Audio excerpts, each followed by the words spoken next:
There are a lot of things that you must remember to do, and as a landlord, you are often responsible for far more than you may think when it comes to your residents' safety and well-being. In today's podcast, we'll cover the often misunderstood topic of whether or not you are responsible for the safety of your tenants, and if so, how. Stay tuned, and we'll get started in just a minute. Hi everybody, my name is Chris, and I want to thank you for joining us for another value-packed TenantCloud podcast. If you want to be a more informed, better educated, and successful landlord, then stay tuned.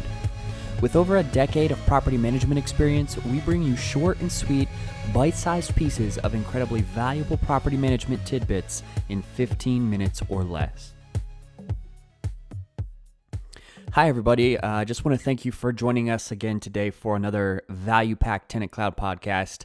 And this one you definitely don't want to miss out on because I'm going to provide a lot of information that I did not know when I started out as a landlord. And there are still quite a few landlords out there who don't know exactly to what extent they are actually responsible for their tenants' safety and well-being while they are a tenant at your property. And most people think of this topic as, okay, well, if their house gets broken into or they get burglarized or robbed or whatever in their rental, I'm not responsible for that, obviously, because I can't control crime. And while that may be true, there are things that you are responsible for in some of those events if you did not take the necessary steps in your responsibilities as a landlord to try to prevent those things.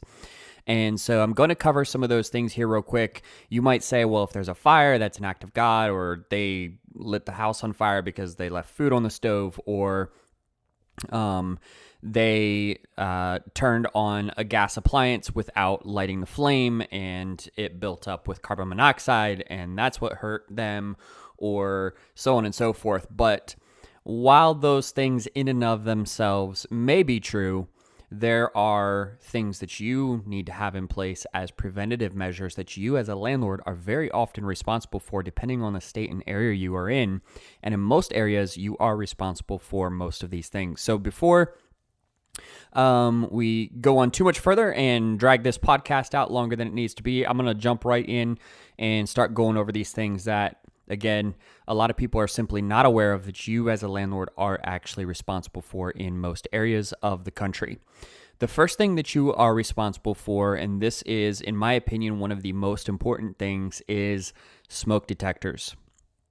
You as a landlord are responsible for smoke detectors in most places. And again, a lot of these things are going to be applicable no matter where you are as a landlord in the United States. Obviously, you'll want to check with these things in your area, but pretty much everything I'm going to go over is just stuff that you should be taking care of anyway, regardless of whether it's actually required by law in your area or not.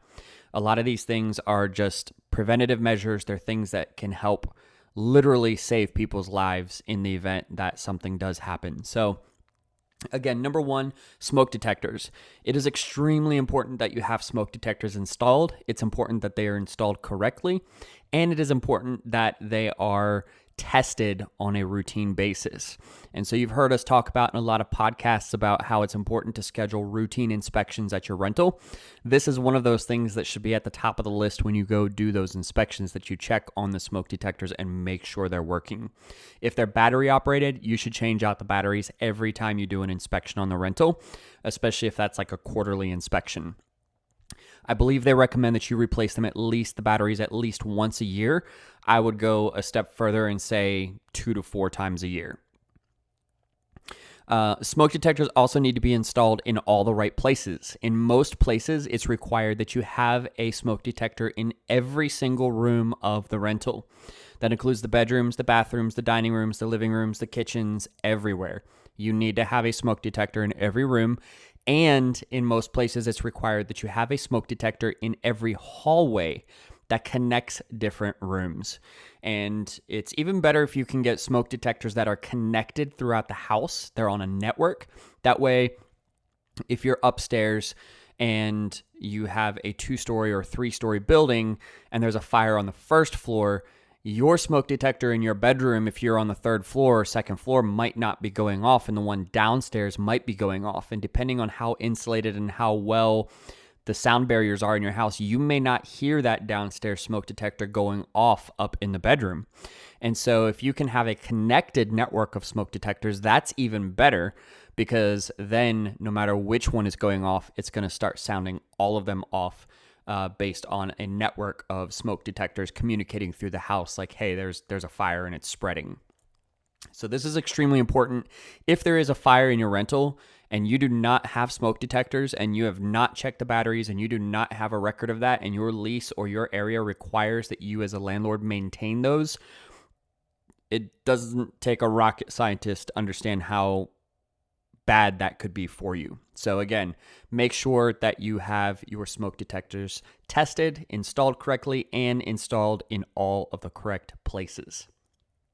Number 2, equally as important, carbon monoxide detectors when you have gas appliances or gas features in the unit, such as gas fireplaces, gas heaters, gas stoves, anything that has natural gas in your apartment or puts off carbon monoxide or has a risk of putting off carbon monoxide, including many gas furnaces or gas operated HVAC systems. You need to have carbon monoxide detectors inside of your rental, and you need to make sure that your the setup is according to your current code if it's not grandfathered in. For instance, some of my rental properties had HVAC systems where they were operated by natural gas. And so it was important that we brought those up to code. They were not always up to code when we would buy the property. And so we would have to modify the venting system and whatnot to make sure that it was actually vented properly before we could start renting out the property. So it's important that if you do have any type of natural gas at your property, that you have a carbon monoxide detector installed in all the correct places, just like smoke detectors. And same thing, all of the same rules typically apply. You need to make sure that you are inspecting it to make sure that they work on a regular basis. If they're battery operated, you need to make sure that you are changing them out on a regular basis. And you need to make sure they are installed correctly and installed in all of the right places. It's also important to understand how carbon monoxide works and in relationship to oxygen, and how people are caught off guard when carbon monoxide poisoning is actually taking place. And that is part of understanding how to correctly install them. So you want to make sure you're paying very close attention to the instructions on the device that you buy, and make sure that you are installing it correctly so that it is optimized to detect carbon monoxide as early as possible to prevent anything from happening.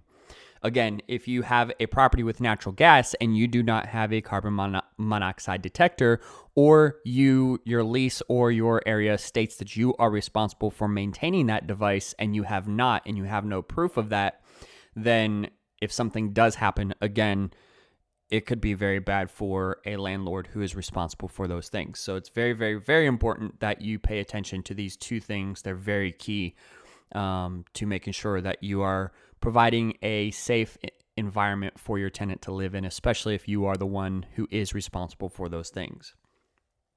3, keyless deadbolts. This one caught me off guard as a young landlord when I was first starting out.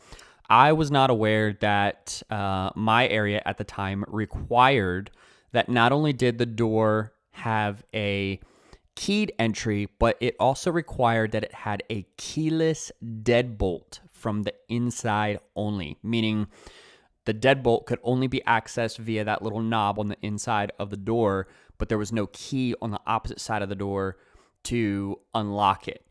And the purpose of that is for when you get inside of your rental unit, you can turn around, flip that little lock, the deadbolt, and nobody can try to unlock it from outside. There is no key access to it. They would literally have to kick your door in or drill it out or whatever. And so I was not aware as a young landlord that this was something that was required, and they do not typically come standard on new doors. So when you are doing renovations like I was at the time, then you are responsible for installing those, even if the door doesn't come with it as a standard thing. And so I did not realize that. Thankfully, nothing ever happened. I actually had a tenant that informed me when they moved in, hey, I don't have a deadbolt. It's required by law. Can you please come and install it? And so thankfully that tenant didn't make a big deal of it, and we went and installed it literally within 24 hours or less. I looked up the statute on it, and sure enough, I as a landlord was responsible for making sure that that door had a keyless deadbolt. That is a safety issue, and there's a reason that that law exists in my area, and so it's something that you want to make sure you are following in your area. Make sure that you are following all the laws regarding keys, deadbolts, keyless locks, and so on and so forth. Anything that involves securing the door, because again, if something happens and that was not there on that door and you as a landlord are responsible for that, and something happened because that wasn't there or that could have prevented something from happening, could land you in some hot water. So again, make sure you're paying attention to doors and locks. Very important. Same vein, along the lines of keyless deadbolts, you want to make sure that when it comes to keyed locks, that you are changing your lock every time a tenant moves out and before a new tenant moves in. As a general rule of thumb, after a tenant moves out, you typically change the lock that day, because you do not want somebody coming back in who maybe they gave a key or a copy of a key to, maybe a friend or an ex or something, anything at all. There are plenty of stories you can read about where a landlord did not change the lock, the current tenant moved out, and they gave a key to, maybe an ex or something, came and just wrecked the place because they were angry at their ex or whatever. So it is very important that you change locks on the door the minute your current tenant moves out of the rental and turns in their keys. Second of all, if you have contractors that you give a copy of the key to between the old tenant and the new tenant moving in, you need to change the locks a second time before the tenant moves in, because again, you want to make sure that nobody has had that key except for the current tenant who is living at the rental.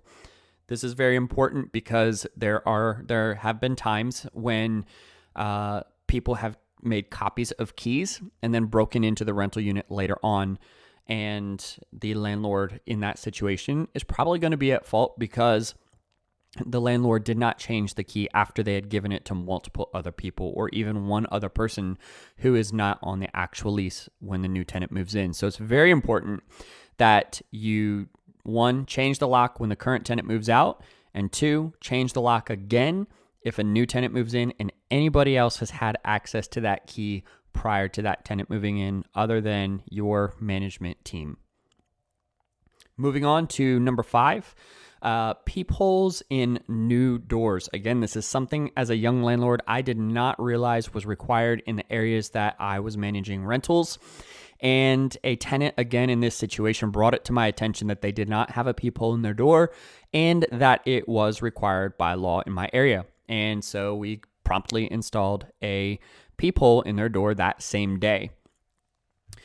These are things that I wish I had known early on because, again, if anything were to happen and there was not a peephole in the door and the tenant could not see out the door to see who was knocking on the door or to look out their door to make sure that nobody was outside if they were leaving in the morning, any of those things at all, there's 1,000 scenarios that could play out. And if you don't have a peephole in the door, that could be a serious problem if it's required by law in your area for you as a landlord to provide it. It's important to note that peepholes typically do not come in new doors, just like keyless deadbolts typically do not come in new doors. In fact, a lot of times, just locks in general, or even the hole to put a lock, do not necessarily come on new doors. In fact, a lot of doors just come as a slab. And so depending on where you're ordering it from and who is installing it, you do want to make sure that these things are done before the new tenant moves in. And so it's important to add these things to your new move-in checklist to make sure that every time somebody moves in, all of these things are not only there, but that they're actually working, because they also need to be working. The sixth thing, moving on, is all windows must have working functional locks that allow tenants to secure them, but also to escape during a fire, which means that, again, the lock has to be functional on the windows. It can't be something that you have permanently locked or sealed the window. That will not fly, because in the event of a fire, a tenant has to be able to open the window and get out of that window. And so it's important that you make sure that you check all of your windows on a regular basis to make sure that locks are working and that they both secure the window and that they can be undone so that the window can be opened in the event of an emergency and the tenant needs to escape out the window. All of these things around locks and deadbolts and peepholes, these are all security features of a rental that most areas, again, do require. So it's important for you to be familiar with your local code and your state laws to make sure that you are providing all of these things as is required in your area. A lot of areas do allow you to use those thumb locks in the event that your window is old and the locks maybe aren't working. As long as you can open the window, a lot of areas do allow you to use thumb locks to lock the windows, because even though it takes a little bit longer to get them undone because you have to unscrew them, a lot of areas do allow them as a substitute for non-functioning locks. But again, that's something you'll want to look into in your area to make sure that's something that's acceptable to use. Otherwise, this is so important that you need to put the money into fixing the windows or replacing them entirely if the locks are not functioning. Moving on to the next item, you want to make sure that if you have a chimney in your rental, that you clean the chimney at least once per year at a minimum. Usually once a year is sufficient, depending on the area that you are in and how frequently the fireplace is used in your area.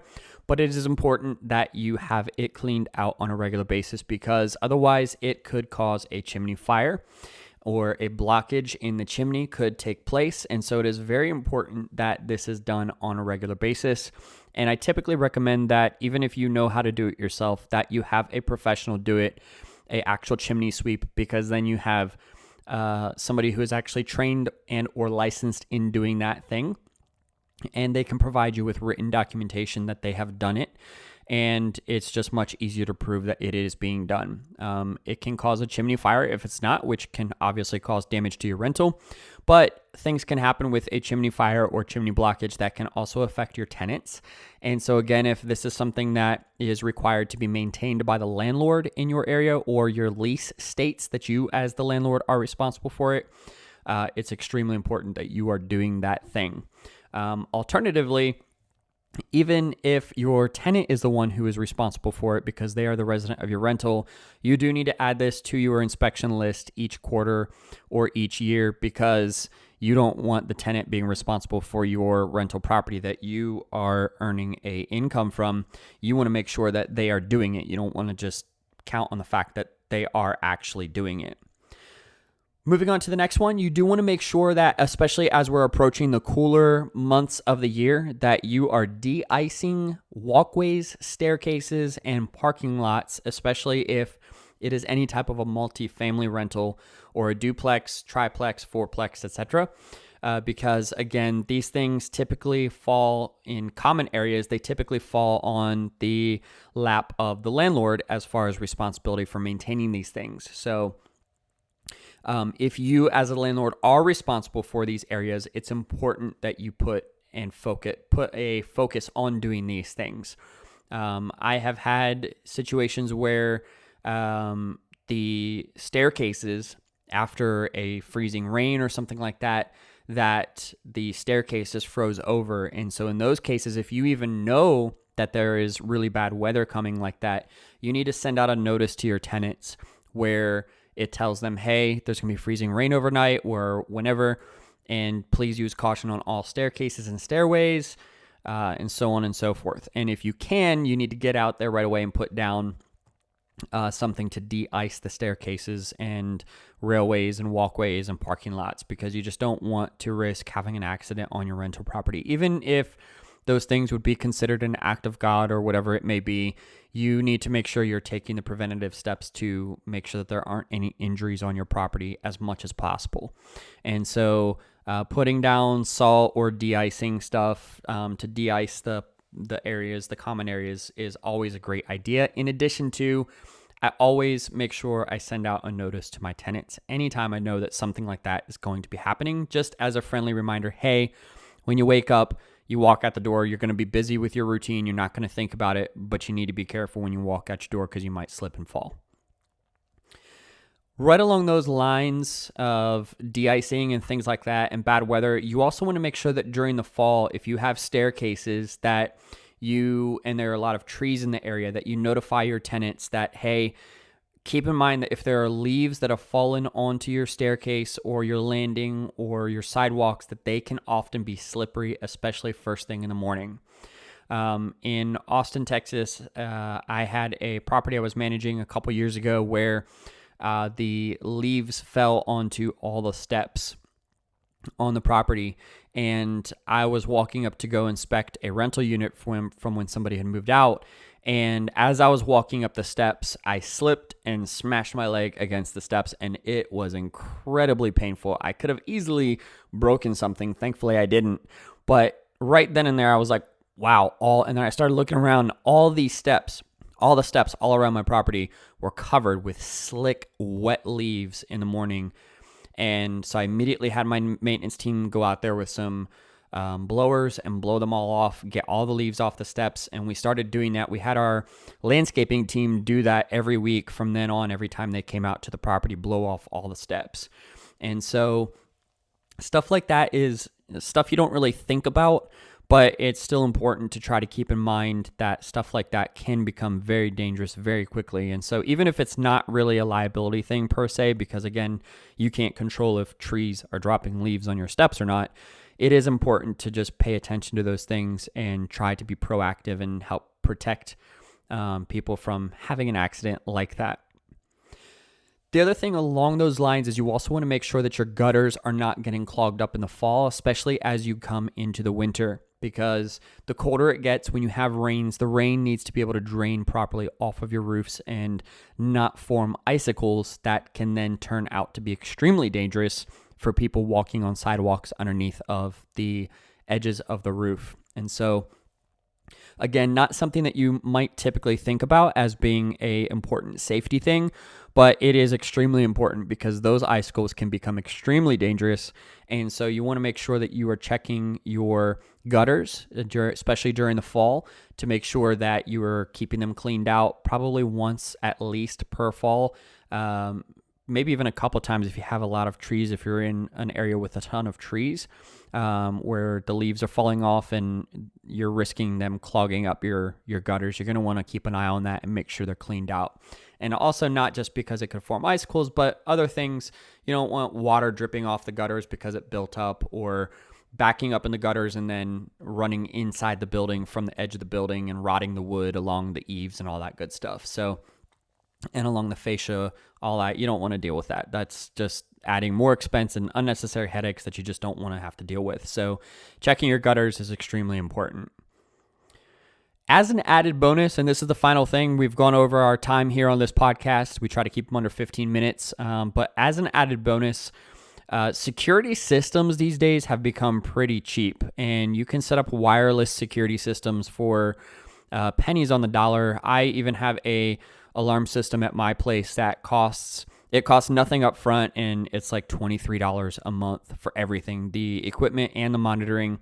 You can't beat that these days. It's become so affordable, and you can add cameras to it. You can have sensors on all the access points.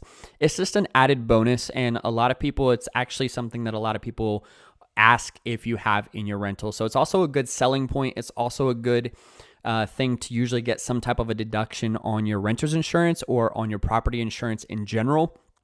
So, and then it's even better because now security systems incorporate the entire security system in the house. They can incorporate and connect with carbon monoxide detectors, smoke detectors, all of that stuff.